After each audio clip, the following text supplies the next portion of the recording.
Hey friends, I hope you are doing well. Have you ever heard of English native speakers who use some kind of words or phrases in their speaking, in their normal sentences and their day-to-day lives? उन sentence वो words या phrases की कोई sense नहीं बनती जो कि वो अपने सेंटेंसेस में बोलते हैं, उनके कोई सेंटेंस के साथ सेंस नहीं बनता, राइट? तो बेसिकली क्या बोलते हैं वो, या idioms या मुहावरे बोल रहे होते हैं those native speakers. So basically today we are going to study idioms, what are idioms and how we use them in sentences, and we'll be discussing some most common idioms. So basically idioms are the expressions that have figurative meaning different from the literal meaning of the words. मतलब कि ऐसे words या ऐसे phrases जिनका figurative meaning मतलब इनका overall meaning जो है पूरा मुकम्मल मतलब वो डिफरेंट होगा उनकी लिटरल मीनिंग से. मतलब अगर हम एक एक वर्ड का मतलब देखें तो for example piece of cake is one of the most common example. Piece of cake का अगर मतलब देखें तो ये है केक का टुकड़ा, right? That makes no sense, right? If I use it like thinking is a piece of cake for some peoples, तो इसकी कोई सेंस नहीं बनेगी सेंटेंस के साथ, राइट? तो इसका मतलब क्या होता है, इसका एक फिगरेटिव मीनिंग ये होता है कि something that is very easily, या when you do something effortless, right? खाना is very easy, it is effortless and you can do it very easily. इसमें कोई डिफिकल्ट काम नहीं है और इसमें कोई मेहनत नहीं लगती, कोई एफर्ट नहीं लगती, राइट? तो सिमिलरली हम इसको पीस ऑफ केक को तब यूज करते हैं when something is very easy and it does not require any effort, any hard work, any labour, something. So when you do something very easily, very effortless, so you use the idiom piece of cake. मुहावरा ये use करते हैं कि बाएं हाथ का खेल, इसको उर्दू में बोलते हैं बाएं हाथ का खेल. For example let's use it in a sentence. Singing for some people is a piece of cake. मतलब कि गाना गाना बहुत से लोगों के लिए बाएं हाथ का खेल है, राइट?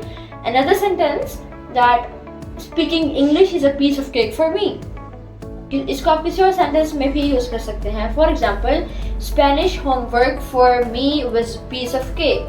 कि मेरे लिए स्पेनिश होमवर्क करना एक बाएं हाथ का खेल था, बहुत इजी था, राइट? कि मैंने इजीली वो कर लिया, या मैं इजीली इंग्लिश बोल लेती हूँ.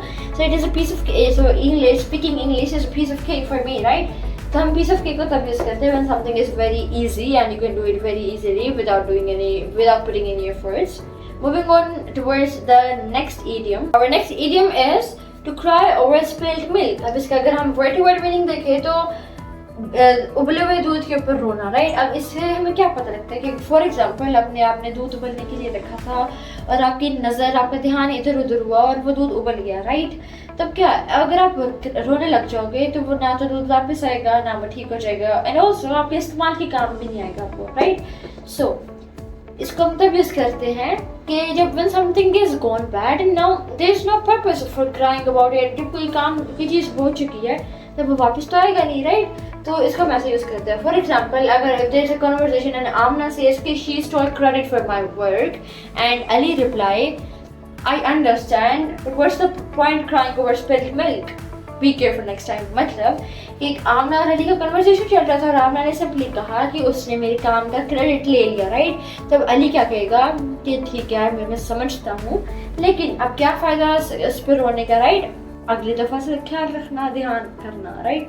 सो पॉइंट क्राइंग और स्पेल्ड मिल्क बिकॉज उसके रोने से ना तो उसका क्रेडिट वापस आ जाएगा ना इसका काम सही हो जाएगा, right?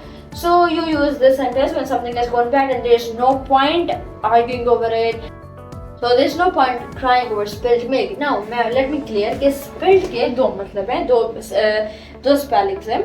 One is in British English and one is in American English. Next one is break the ice and one is a blue moon. Now, if you say break the ice, इसका मतलब क्या है कि बर्फ को तोड़ना. अब इसका मतलब ये है कि बर्फ को तोड़ने का क्या मतलब है? बर्फ को तोड़ना स्टार्ट करेंगे, right? To take action towards something, to put a step forward, right? अब to break ice between two people, what it means कि अगर हम दो लोगों के दरमियान में अगर हम बर्फ तोड़ेंगे, बर्फ तोड़ना to break the ice, it means कि अगर दो लोग हैं बैठे हैं, they're strangers, to break the ice means कि हम उनके दरमियान में conversation start करें to know about them. So break the ice you use when, right? So like when you are in this idiom is like means to initiate the conversation or activity when you are in a social meeting to make people more comfortable, right? So when you have the initiative, when you have the conversation, when you have to start it, right? So you can use the idiom break the ice. It forms between the people who are strangers and they don't know each other and they are unfamiliar with each other. So break the ice का मतलब ये होता है. Moving towards the next one which is once in a blue moon. मतलब कि blue moon जो है वो 13 महीने में सिर्फ एक दफ़ा दिखता है. तो ऐसे ही है कि ईद का चांद नज़र आना या दिन में चांद नज़र आ जाना, जो कि कभी कभार होता है, राइट। एंड ईद का चांद भी हर रोज़ तो नहीं दिखता है। So once in a blue moon का मतलब ये है कि अगर कोई चीज़ बहुत कम है या कोई बंदा बहुत कम मिल रहा है, फॉर एग्जाम्पल अगर हम इसे सेंटेंस में यूज़ करना चाहें, so I can say that I see you only once in a blue moon, कि मैं आप तुम्हें कभी कभार देखता हूँ, राइट। मुझे लगता है video, if you are new to my channel, so kindly subscribe to my YouTube channel and give this video a big thumbs up. I hope you understood the idioms. I'll see you soon in the new video with a new topic. Till then, take care. I love you.